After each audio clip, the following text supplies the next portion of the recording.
세계 어느 나라에서도 무시할 수 없는 그런 강력한 민족으로 남아있다라고 하는 것을 우리가 볼 수가 있죠.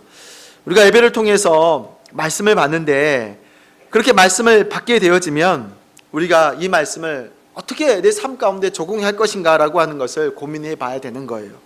창세기 12장의 말씀이 아브라함에게 축복하시는 이 축복의 장면이 여러분 나에게는 어떻게 여러분 적용할 수가 있겠습니까? 사실 가장 중요한 것 중에 하나가 말씀을 받고 나서 나에게 이 말씀을 어떻게 적용할 것인가가 중요하다는 거예요. 이런 적용이 없다라고 한다면 아무리 능력 있는 사람이 와서 말씀을 전한다라고 해도, 심지어 엘리야가 와서 말씀을 전한다라고 하더라도 말씀을 적용하지 않는다라고 한다면은 의미가 없게 되어지는 거예요. 그래서 우리는 아브라함이 이런 축복을 받았다라고 하는 것이 나하고 어떤 관계가 있는가라고 하는 것들을 좀 고민할 필요가 있습니다.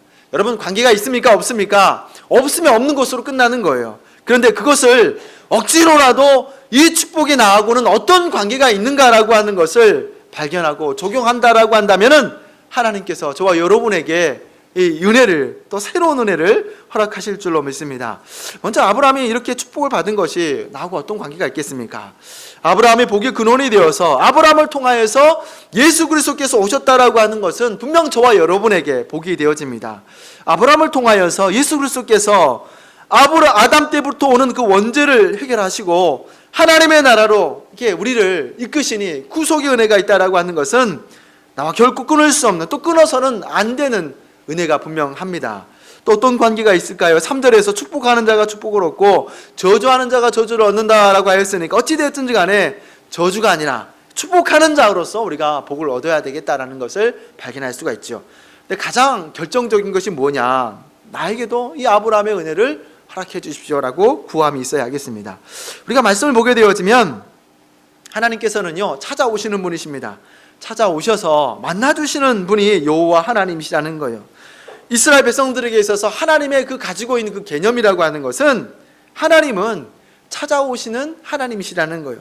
찾아오셔서 하나님은 만나주시는 분이시다라고 하는 것을 이스라엘 백성들이 그렇게 개념으로서, 하나님에 대한 개념으로서 갖고 있는 걸 보게 됩니다. 그래서 우리가 이 성경을 쭉 찾아보게 되어지면 성경이 여러 군데에서 하나님께서 찾아오셔서 만나주시는 그 장면들을 발견할 수 있는데, 이 아브라함도 분명 하나님께서 찾아오셔서 만나주신 거잖아요. 하나님께서 아브라함을, 갈대아에 있는 우르에 있는 아브라함을 찾아오셔서 만나 주었습니다. 그의 조카 롯도 마찬가지죠. 19장에 보게 되어지면 롯이 있는데 천사가 찾아와서, 그리고 소돔과 고모라의 그 불심판 가운데에서 이 조카 롯을 불러내는 그런 장면을 볼 수가 있어요. 야곱도 하나님께서 찾아오셔서 만나 주셨습니다. 갈 바를 알지 못해서 방황할 때 베델에서 만나 주시고 야복강가에서 만나 주시고, 하나님께서 과연 그렇게 야곱에게도 찾아오셔서 만나 주셨다는 거죠. 사무엘도 어떻습니까?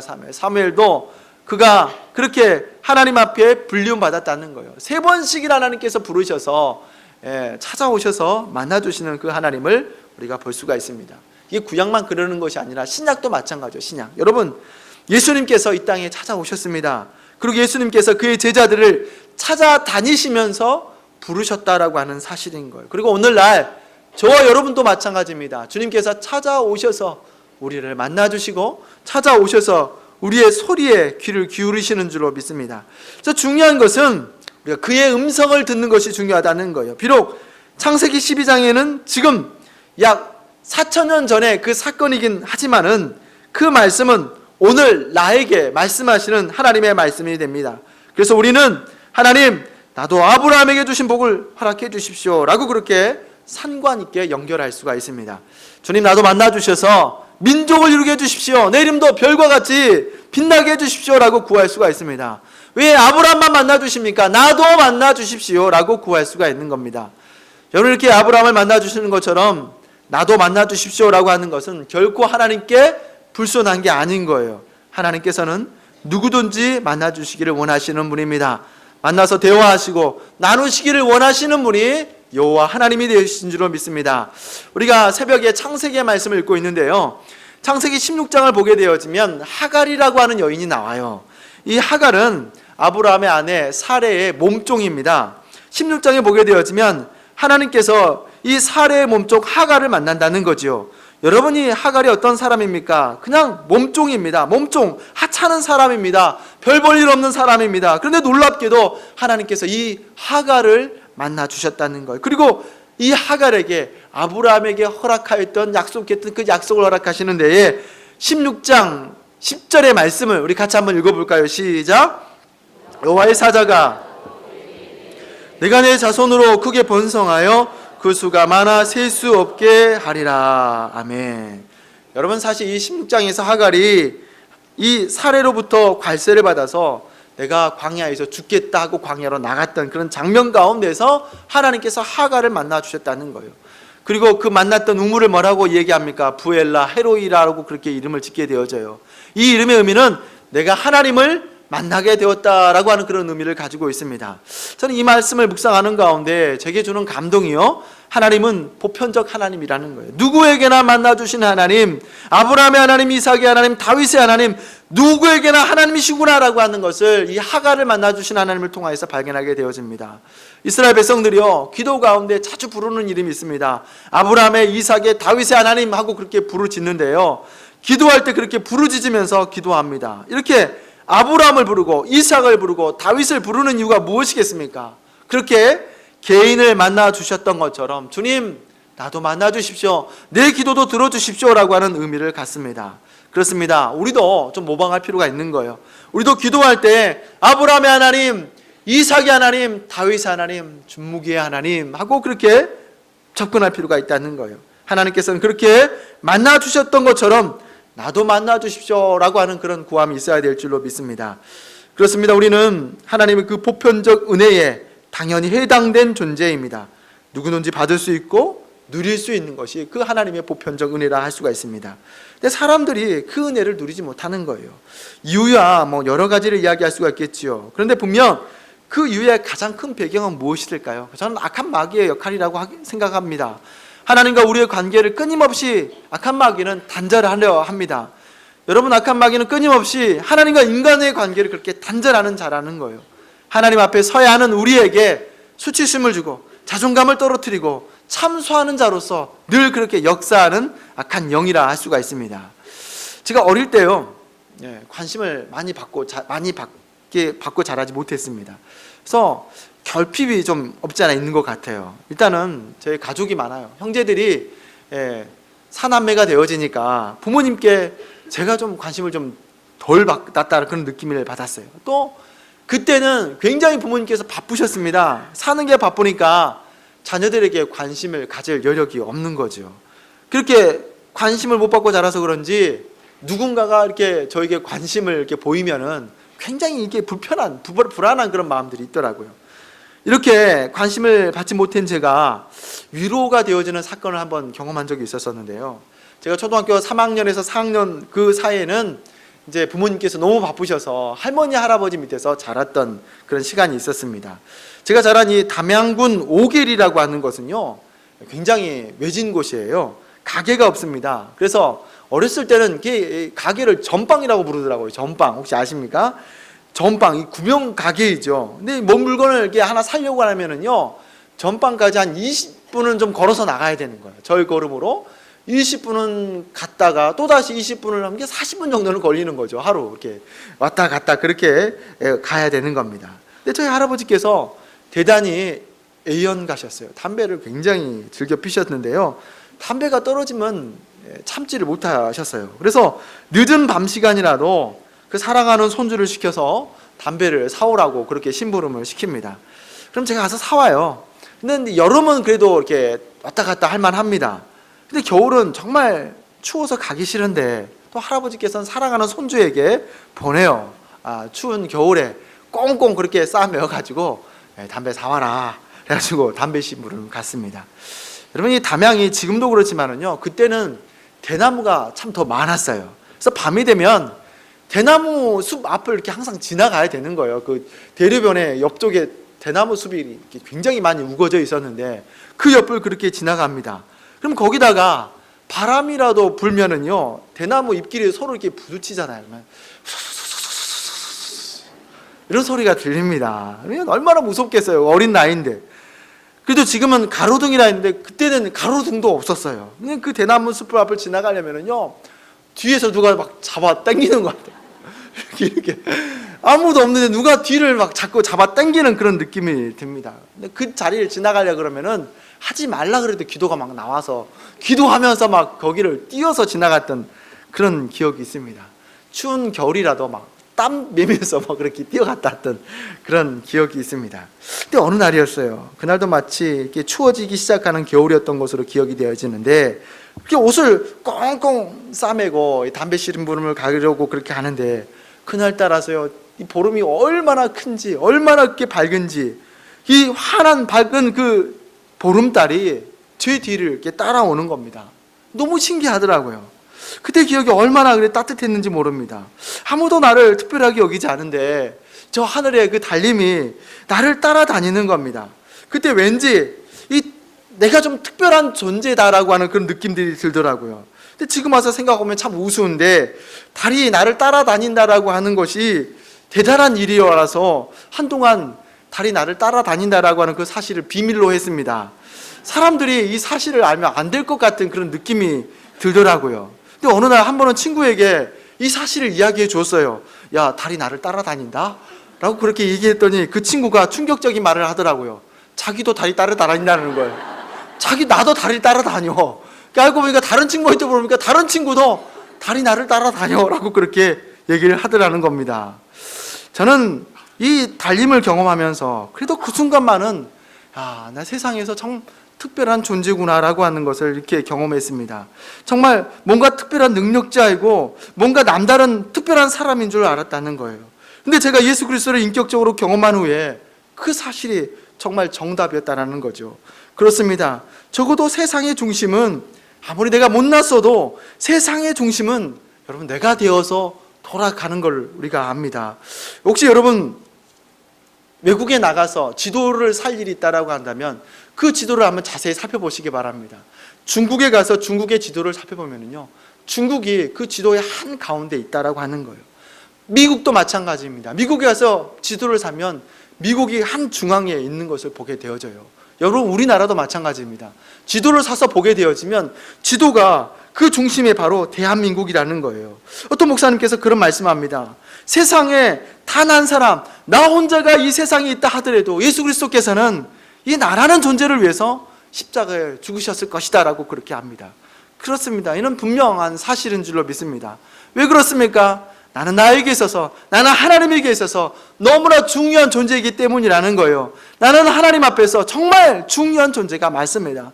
분명 저 떠 있는 해는, 저 떠 있는 달은 나를 위해서 뜨고 지는 게 분명하다는 거예요. 세상의 중심은 나를 통해서 해석이 되어지는 거예요. 근데 어떤 사람은 그 세상을 불행하게만 사는 사람이 있습니다. 하나님께서 너무 귀하게 주신 세상인데 그 세상을 너무 저주스럽게만 해석하는 그런 사람이 있다는 거예요. 다 마음에 들지 않는다라고 합니다. 다 서운하다라고 합니다. 불만이 많음으로 해석하는 그런 사람이 있다라고 하는 거예요. 이렇게 불만이 많은 사람은 삶의 주도권이 나에게 있는 것이 아닌 거예요. 다른 사람에게 있는 겁니다. 곧 타인에게 나의 주도권이 있다라고 하는 것입니다. 감사와 축복으로 해석해야 되는 것인데 저 사람 때문에 그저 계속 나를 불행하게 만드는 그런 모습을 보이며 삽니다. 그러면 그것은 분명 주도권이 나에게 있는 것이 아니라 상대방에게 있는 것입니다. 그 사람 때문에 우리가 불행할 이유가 없습니다. 혹 그 사람이 나를 불행하게 만들어도 그 불행을 받지 않으면 되는 거예요. 왜 상처를 받습니까? 상처 받지 마시기 바랍니다. 상처는 내 것이 아닌 거예요. 받을 필요가 없습니다. 우리는 충분히 좋은 것을 선택할 권리가 있습니다. 여러분 분명 에덴 동산에 선악과만 있었던 것이 아닙니다. 먹으면 정령 죽으리라. 여러분 선악과만 있었던 것이 아닙니다. 에덴 동산에는 하나님께서 만드신 더 좋은 맛있는 실과들이 많았었다는 거예요. 그 에덴 동산에는 하나님께서 영생하라고 주신 생명나무가 있었다는 겁니다. 아담과 하와가 늘 생명나무, 또 맛있는 각종의 나무를 선택해서 좋은 과일만 먹었더라고 한다면 좋았을 것입니다. 근데 왜 하필이면 그 먹지 말라고 하는 선악과를 먹어서 그 기쁨에 가득한 그 세상 가운데에서 쫓겨났는지 모르겠습니다. 우리가 하나님의 선하시다라고 하는 것을 믿는다라고 하면 좋은 것을 선택해야 하겠습니다. 그렇습니다. 적어도 내가 나에게 존중을 받으면서 이 땅을 살아가야 되는 것이 분명합니다. 분명 우리는 예수 그리스도의 핏값으로 준 아주 고귀한 존재가 분명합니다. 이 사실을 성경은 끊임없이 저와 여러분에게 말씀합니다. 존귀한 자임을, 내게 결코 그렇게 던져진 존재로 살아서는 되지 않는다라고 하는 것을 그렇게 끊임없이 성경은 오늘 또 우리에게 말씀하고 계십니다. 오늘 본문에서 사례에게 있어서는 역사적인 사건이 그렇게 소개되고 있습니다. 16절에 이렇게 말씀합니다. 하나님께서 99세 된 그 나이에 아브라함에게 나타나셔서 이렇게 말씀하는데, 우리 16절의 말씀 같이 한번 한 목소리 읽겠습니다. 시작. 내가 그에게 복을 주어 그로 내게 아들을 낳아주며 내가 그에게 복을 주어 그로 열국의 어미가 되게 하리니 민족의 여러 왕이 그에게서 나리라. 아멘. 하나님께서 24년 전에 약속했던 것들을 다시 아브라함에게 상기시키고 있습니다. 중요한 것은 아브라함의 나이가 99세라는 거예요. 아브라함이 17장 전 16장까지만 해도 뭔가를 좀 해보려고 했었습니다. 좀 더 늦기 전에 몸종 하갈을 통해서라도 하나님께서 약속했던 뭔가를 해보려고 했다는 거예요. 근데 지금은 99세, 늦어도 너무 늦었다는 겁니다. 아브라함에게 있어서 그 희미하게 있었던 그 소망까지도 다 사라져버리는 그런 시간이 되었습니다. 그래서 엘로힘 되어지시는 전능하신 하나님께서 아브라함에게 오셔서 그 장엄하고 엄숙한 그 장면 가운데서 엎드려 있는 그 아브라함을 향하여서 두려움 가운데서 내가 열국의 민족의 아비가 될 것이다 라고 그렇게 말씀하시는 그 하나님 앞에서 아브라함은 웃어버리고 있는 모습을 볼 수 있습니다. 이런 웃음을 뭐라고 합니까? 내가 의도하지도 않았는데 나오는 웃음, 실소라고 합니다. 실소. 아브라함은 나에게 약속하시는 말씀 앞에서 실소로 응답해 버렸습니다. 어찌 이럴 수가 있겠습니까? 왜 이렇게 웃게 되었습니까? 나는 내가 생각해도 안 되기 때문에 그렇게 웃었다는 거예요. 분명 우리도 이와 같은 헛웃음을 지을 시기가 있습니다. 이제 하나님이라도 나를 어떻게 못하실 걸 하고 그렇게 자포자기합니다. 내가 나를 포기하고 그렇게 포기하게 되어지면 말씀이 말씀으로 들리지 않는다라는 거예요.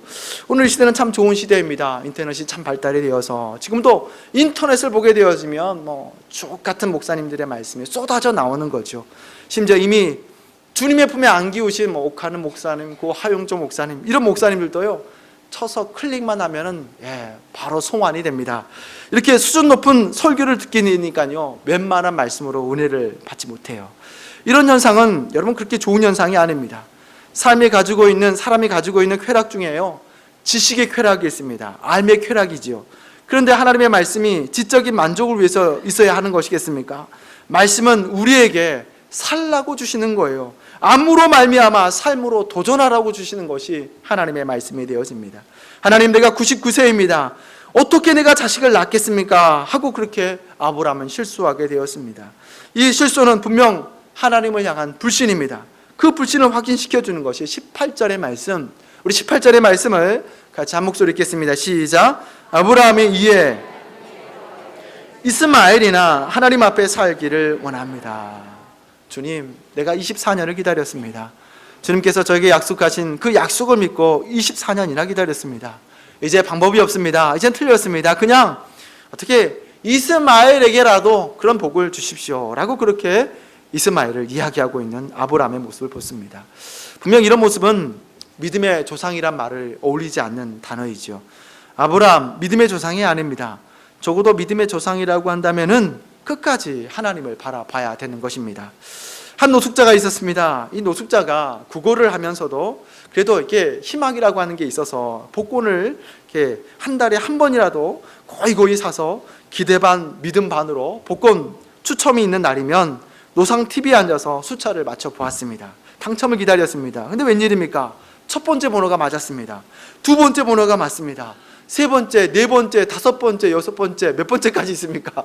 다 번호가 맞았습니다. 당첨입니다. 이 거지, 이 노숙자에게 충격이었습니다. 이게 꿈입니까? 생시입니까? 이제는 그 지긋지긋한 노숙 생활을 마치게 되었어요.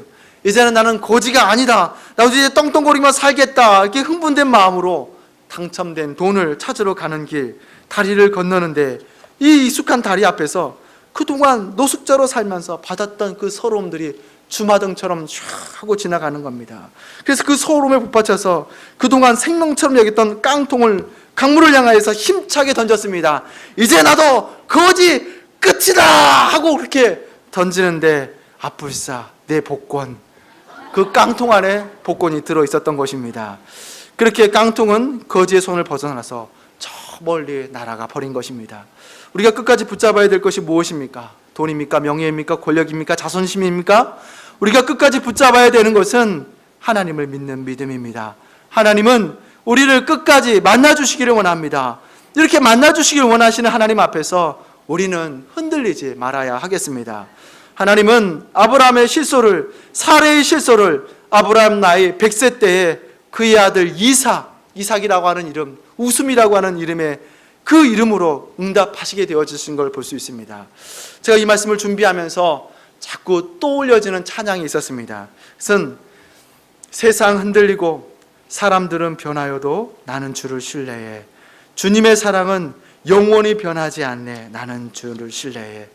세상 흔들리고 사람들은 변하여도 나는 주를 섬기리.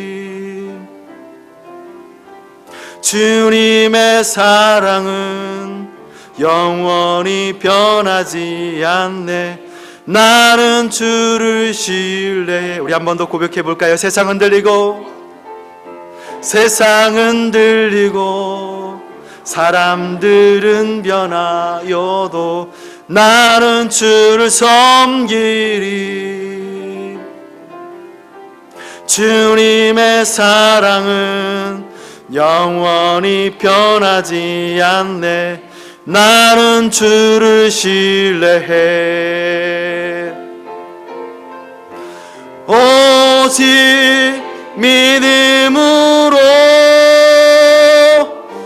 믿음으로 내가 살리라. 오직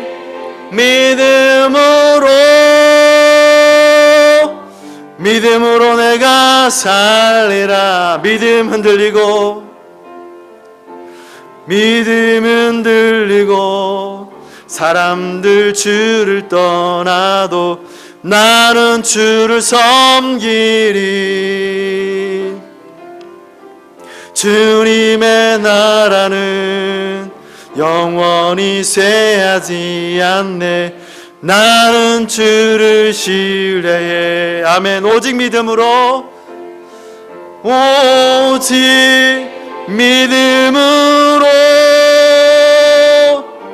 믿음으로 내가 살리라. 오직